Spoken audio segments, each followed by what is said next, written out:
What's going on, everybody? RJ here from Zoom Collectibles. I just got finished watching the Snyder Cut. It's about 7:18 in the morning. I started watching this thing at 3 a.m. when it got out, and I just got finished with it. I was taking some notes for you guys, so please stay tuned so you can watch a spoiler-free review, okay? So very important. Nobody comment down in the comment section down below any spoilers. It's not ruining it for anybody, just in case. But do let me know what you give this movie compared to the Joss Whedon version we saw in theaters. Okay, I would like for you guys to give me your thoughts on which one might be better and why, and what aspects you liked about the horrible theatrical version and which parts you liked about this one or that you didn't like as well, because it is a very long movie. Now, on to the review. Okay, so before we continue, again, spoiler free, please remember to like and subscribe. If you want to follow me on Instagram, be sure to go down to the description below. My IG handle is going to be there. Just give me a follow and I'll really appreciate it. Let's keep it going. Share, like, and subscribe. I really appreciate you guys supporting and watching my content, all right? So let's get to it. I made some notes while I was watching the movie. I just airdropped it here to my computer. Now, I'll start with this. The duration of the movie is 4 hours, okay? Now, it can seem a little bit excessive. Now, I wouldn't say too excessive, but I would agree that it could have been way shorter, right? I did feel like at times the movie was dragging, and I think it's because I already saw the movie. So if you already saw the movie in theaters when it came out, and you have the DVD probably like I do, there are some scenes that you saw. You already know how it ends and all this stuff. You already know. Not much changes from some of the scenes that you get. Now, the good thing about this movie is the characters have huge makeovers. Like, they have great development times. That's basically the only reason why I would say, yeah, sure, I understand why it's 4 hours, because we're giving everybody their time. Like, you have a lot of flash scenes. I wouldn't say a lot of flash scenes. Sorry. I would say more flash time. Okay. For you to understand his powers, his capabilities, and just so you get a feel of how the character actually is. Same with Cyborg and his dynamic with his father and his past. As we all know, he used to be a football player, and you don't really get much about Batman or Wonder Woman. It's just more those two characters. You do get some Aquaman scenes here and there, but not too much, I would say. Now, let's talk about the elephant in the room. Darkseid. Now, Darkseid is truly menacing. Darkseid is, you just look at him and you just, at least I was watching him throughout the movie and I was saying, oh my God, how the hell are these people even gonna fight this dude? He truly did seem menacing. He looked like a force to be reckoned with. Okay. Now, side note, Steppenwolf. Steppenwolf, let's not be fooled now. He got a huge makeover. He looks totally different. Okay. And to be honest, his dialogue is way better. Way better than in the first movie, in my opinion. His dialogue, his character development, you know, his resolve is way stronger. I feel like this character does make this movie a lot of justice. Pun not intended. Now, you do see that the CGI of some of the characters that are going to be in the movie, I'm not going to say, although we all know, we're talking about MM, it's not as clean as we would have hoped for.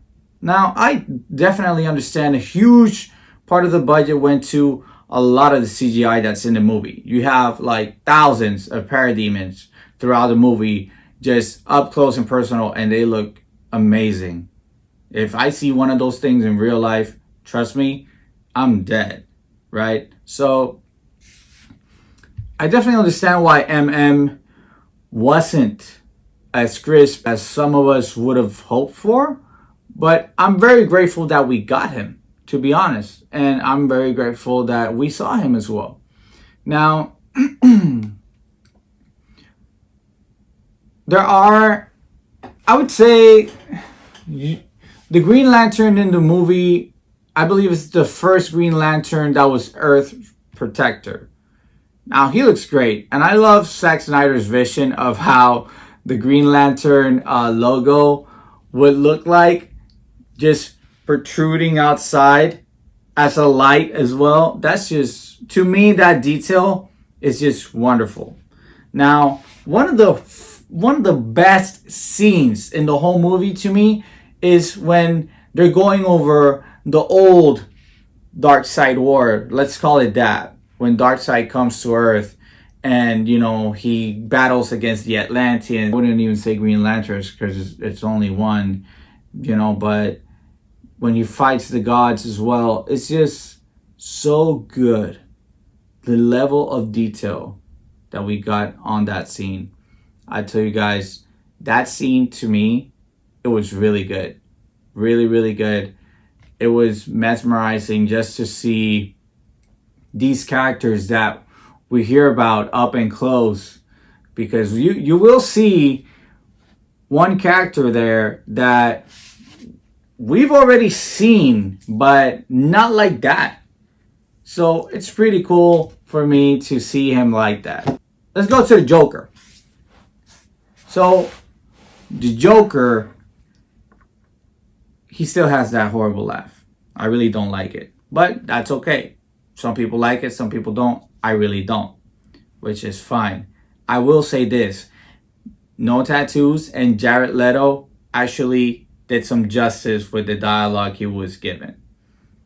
That interaction between Batman and Joker is something we've been missing ever since, you know, that whole Heath Ledger Joker with Christian Bale Batman. It was great. It was great. I would watch that scene over and over again because it was truly great.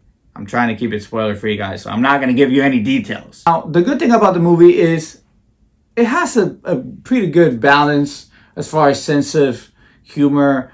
I just felt, in my opinion, the Joss Whedon version, it was just, they used Flash as a comic relief, and don't get me wrong, he still is in this movie, but just not as much. Same with Aquaman. He's not big surfs up bro dude, you know, he's not that here. So I really enjoyed those aspects of the movie. I just felt like it was well balanced. I will still say, to me, in my opinion, it was still too long. There were parts of the movie that were just so slow for me. Now, I'll give you a good rundown. Parts, because it has some, the movie has technically 7 chapters. Last one being the epilogue, which we'll get to that now. Chapters 1 to 3, they're pretty slow. Now, chapters 4 through 6, we start getting a little bit more action. We start getting a little bit more intense, which is great. Now, the epilogue. Boy, oh boy. Zack Snyder was not playing. He said, I am going to leave you guys with a cliffhanger so you guys harass Warner Brothers so they give me more money and I can just make more movies. He did not disappoint. The epilogue, for those of you that are not familiar with, it basically brings a conclusion to different character arcs of the movie. Okay, so it's intended to give some closure about what's going to happen now with Superman and Wonder Woman and Batman and Flash and Cyborg and da-da-da-da. So that's basically what it is.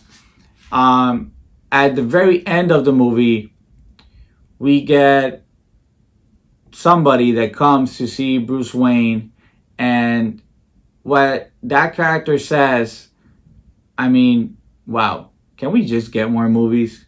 We need more movies. I feel like we deserved it. We've been pretty patient Okay, so overall, I would give this movie about an 8.5 to an 8.7 out of 10, comparing it to the Joss Whedon version. If I were just going to rate it all in itself, I would have to give it a solid 7 out of 10. Just because there was one part in the movie where I felt like they were just so vague, explaining something that happened with a character, and I just wasn't really a fan of it. I just needed. I was hoping for the character to go like, "Hey, what happened?" and da da da da. So that's just me. But still, all in all, I'd rather have this movie in my Blu-ray collection than the one I already got. But that's fine. By the way, repping Zack Snyder's DC Greek Mythos shirt that I bought from his shop a while ago, probably about a year and a half ago. Just decided it was a perfect tee for this video. And I just want to thank you guys for watching. If you saw the movie already, try not to leave any spoilers down below. Let me know what was your favorite part of the movie down below. Also, don't forget to like, subscribe, share, okay? And go follow me on Instagram, Zoom Collectibles. Till the next one, guys. Zoom out.